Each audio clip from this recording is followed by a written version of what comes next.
नमस्कार दोस्तों। आज हम एक बहुत ही पावरफुल नेचुरल फिनोमेनन के बारे में बात करने वाले हैं, वॉल्केनो। वॉल्केनो नेचर के सबसे डेंजर और फैसिनेटिंग चीज़ों में से एक है। जब वॉल्केनो इरप्ट होता है तो उसमें से लावा, स्मोक, ऐश और गैसेस बाहर निकलती हैं। लेकिन क्या आपने कभी सोचा है कि वॉल्केनो बनते कैसे हैं और ये इरप्ट क्यों होते हैं? आज की वीडियो में वॉल्केनोस के बारे में सब कुछ डिटेल में समझेंगे। वॉल्केनो अर्थ की सरफेस के ओपनिंग एक क्रैक होता है जहाँ से गर्म मॉल्टन रॉक बाहर आता है। अर्थ के अंदर जो पिघला हुआ रॉक होता है उसे मैग्मा कहते हैं। जब ये मैग्मा अर्थ की सरफेस पर पहुँच जाता है तो इसे लावा कहा जाता है। वॉल्केनो ज़्यादातर उन जगहों पर मिलते हैं जहाँ टेक्टोनिक प्लेट्स मिलती है या मूव करती हैं। जब अर्थ के अंदर प्रेशर ज़्यादा बढ़ जाता है तो मैग्मा ऊपर की तरफ पुश होती है और इरप्शन होता है। एक वॉल्केनो के कुछ इंपॉर्टेंट पार्ट्स होते हैं। सबसे पहले है मैग्मा चैम्बर। ये अर्थ के अंदर एक जगह होती है जहाँ मैग्मा कलेक्ट होता है। दूसरा पार्ट होता है मेन वेंट। ये एक पाइप जैसा पाथ होता है जिससे मैग्मा सरफेस तक आता है।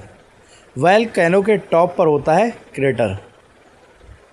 ये एक बाउल शेप का ओपनिंग होता है जहाँ से इरप्शन होता है। कभी कभी वॉल्केनो के साइड्स पर भी साइड वेंट्स भी बन जाते हैं जहाँ से लावा बाहर निकल सकता है। ज़्यादा वॉल्केनोस टेक्टोनिक प्लेट्स बाउंड्रीज पर बनते हैं। जब दो प्लेट्स एक दूसरे से टकराती हैं तो एक प्लेट दूसरे के नीचे चली जाती है। इस प्रोसेस को सबडक्शन कहते हैं। नीचे जाने वाली प्लेट हीट की वजह से मेल्ट हो जाती है और मैग्मा बन जाती है। ये मैग्मा धीरे धीरे ऊपर आता है और वॉल्केनोस बनाता है।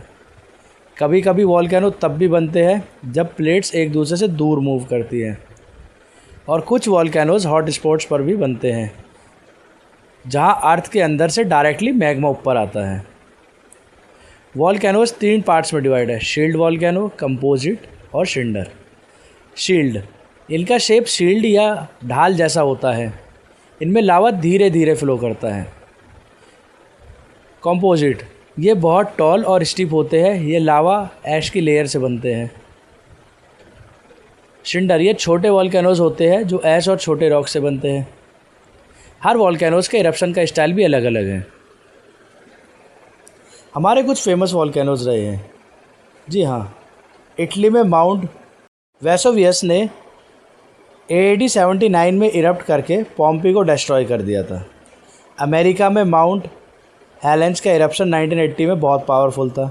इंडोनेशिया का क्रेकोटुआ का इरप्शन 1883 में इतना पावरफुल था कि उसकी आवाज़ हज़ारों किलोमीटर तक सुनाई गई।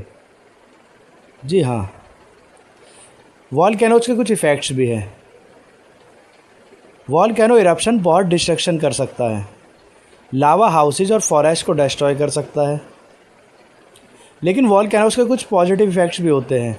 वॉल्केनिक ऐश सॉइल को बहुत फर्टाइल बना देती है, इसलिए वॉल्केनो के आसपास फार्मिंग अच्छी होती है। वॉल्केनोस न्यू लैंड और आइलैंड भी क्रिएट कर सकते हैं। साइंटिस्ट वॉल्केनोस को मॉनिटर करते रहते हैं।